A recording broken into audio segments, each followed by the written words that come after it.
भगवान की बनाई हुई दुनिया बहुत ज़्यादा विशाल है। इसका अंत ना किसी ने पाया है और ना ही कोई पा सकता है।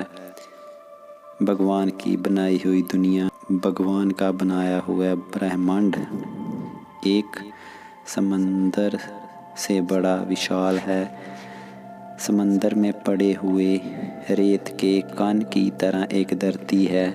इतने विशाल ब्रह्मांड में एक कण के बराबर जो धरती है पूरे समुंदर में, उस कण की बनी हुई धरती में हम इंसान रहते हैं। आप सोचो कि समंदर में एक कण के समान धरती और उसमें इंसान, उस इंसान दिमाग भगवान का ज्ञान कैसे प्राप्त कर सकता है।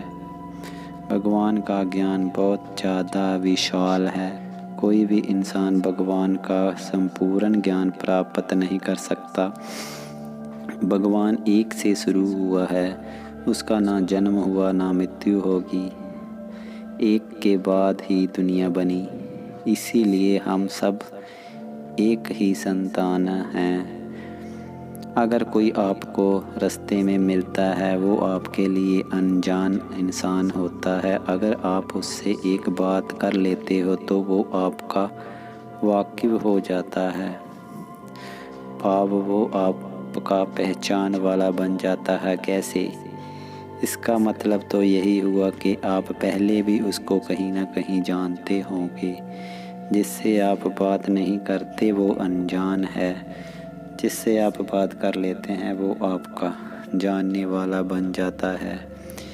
इसीलिए इससे सिद्ध होता है कि सभी लोग एक ही नूर से, एक ही ज्योत से उत्पन्न हुए हैं। जो इंसान दुनिया को बांटता है उसको भगवान का ज्ञान प्राप्त कैसे होगा। भगवान तो सभी जानते हैं कि एक है, फिर हम कैसे कहते हैं कि वो धर्म अलग है, वो धर्म अलग है। एक भगवान का नाम आप खुद ही रख लो, उसको जाप करना शुरू कर दो, सच्चे मन से जाप करो तो आप उससे भी भगवान को प्राप्त कर सकते हो। भगवान तो हमारे अंदर है, कण कण में बसे हुए हैं। भगवान के बिना कोई भी काम नहीं हो सकता। इंसान ने अपने आप को श्रेष्ठ माना, पर इंसान को क्या पता कि जो जीव है उसमें भी भगवान है।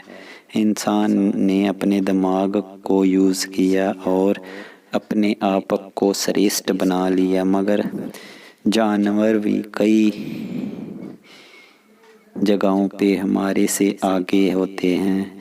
जैसे जब अर्थक्वेक आता है तो इंसान से पहले जानवर जान लेते हैं कि अर्थक्वेक आने वाला है। इंसान अपने आप को सर्वश्रेष्ठ मानता है, मगर उसको अर्थक्वेक का भी पता नहीं लगता। भूकंप को भी वह नहीं जान सकता कि आने वाला है।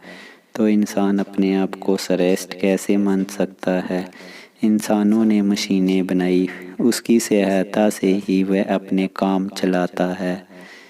जानवर बिना मशीन के अपना काम चलाते हैं और मिल के रहते हैं। एक कौवे को मारो तो हजारों कौवे इकट्ठे हो जाते हैं, मगर इंसान ऐसा नहीं करता। कैसे अपने आप को श्रेष्ठ कहता है इंसान। अगर हमें पूर्ण ब्रह्म ज्ञान, पूर्ण भगवान का ज्ञान प्राप्त है तो हम किसी का विरोध नहीं कर सकते और ना ही किसी को बुरा कह सकते हैं। धन्यवाद दोस्तों।